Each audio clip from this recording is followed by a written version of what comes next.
बिस्मिल्लाहिर्रहमानिर्रहीम। अस्सलाम वालेकुम डियर व्यूअर्स। आई होप आज की ये वीडियो उन तमाम बहनों को बहुत पसंद आएगी जो अपने लिए ब्रांडेड ड्रेस ख़रीदने के लिए एक शोरूम से दूसरे शोरूम जाती रहती हैं और सबसे बड़ा मसला ये है कि इस दौरान उनको सिर्फ किसी भी एक शोरूम में एक ही किस्म की ब्रांड के ड्रेसेस अवेलेबल होते हैं और इस तरह सिलेक्शन करना बहुत मुश्किल हो जाता है। तो आज की इस वीडियो में हम आपको बताएंगे कि एक ही छत के नीचे तमाम तर ब्रांड्स के ड्रेसेस अवेलेबल हैं। जी हाँ, और वो भी 10% से 50% के डिस्काउंट के साथ। इनमें एस, सबा कमर, सिल्बरी, फ़िज़ा नूर, पीच ट्री, नूर सहर, लाइमलाइट, ईडन रॉब्स, बोनेंजा, सतरंगी जैसे ज़बरदस्त किस्म के ब्रांड्स शामिल हैं। और आपको यहाँ पर सिर्फ एक ही किस्म के ड्रेसेस नहीं मिलेंगे बल्कि बेतहाशा क्वांटिटी में बेतहाशा क्वालिटी के साथ 100% ओरिजिनल ड्रेसेस अवेलेबल होंगे। इस शॉप का एड्रेस जो है इस स्टोर का आप लोगों को इस वीडियो के एंड में दे दिया जाएगा। ज़रूर विज़िट कीजिए और फ़ोन नंबर भी अवेलेबल है। जब चाहें उनसे कांटेक्ट करके अगर ऑनलाइन मंगवाना चाहें तो ऑनलाइन भी अपने लिए इस खूबसूरत ऑफ़र्स के साथ ड्रेसेस को मंगवाया जा सकता है। अब इसके साथ साथ आपकी गपशप का सिलसिला भी जारी रखते हैं और आप स्टोर का विज़िट भी करते रहे।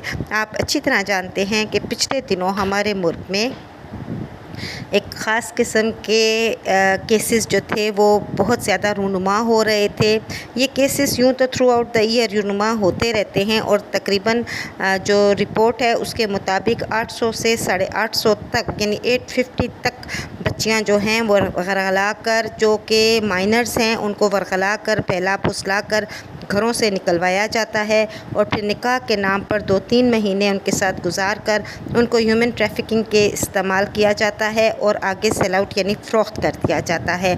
इन केसेस में कुछ केसेस ने बहुत हाइप हासिल की और ऐसे केसेस में से एक केस यानी निम्रा काज़मी का केस भी है, जो कि अपने घर से चली गई थी और 9th क्लास की स्टूडेंट थी, टीनेजर थी। और फिर जब ये इसके बारे में सामने जब अच्छे तरीके से इन्वेस्टिगेशन की गई तो मालूम हुआ कि इस बच्ची ने भी निकाह कर लिया है और कोर्ट में बयान दे दिया है कि वो अपने शोहर के साथ रहना चाहती है। बहरहाल दरमियान में इसको दारुल अमान में भी रखा गया, लेकिन वहाँ से आने के बाद भी उसका यही एक ही बयान था कि मुझे अपने शोहर के साथ रहना है।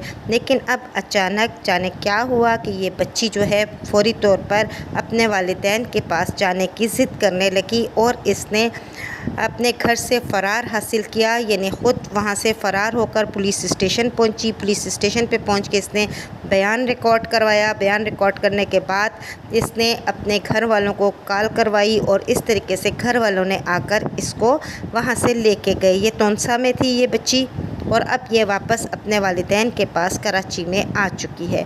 बहरहाल इस केस में 2 किस्म की बातें हो सकती हैं। पहली बात तो ये कि वाकई इस बच्ची के होश ठिकाने आ गए और इसको मालूम हो गया कि इसका डिसीजन गलत था।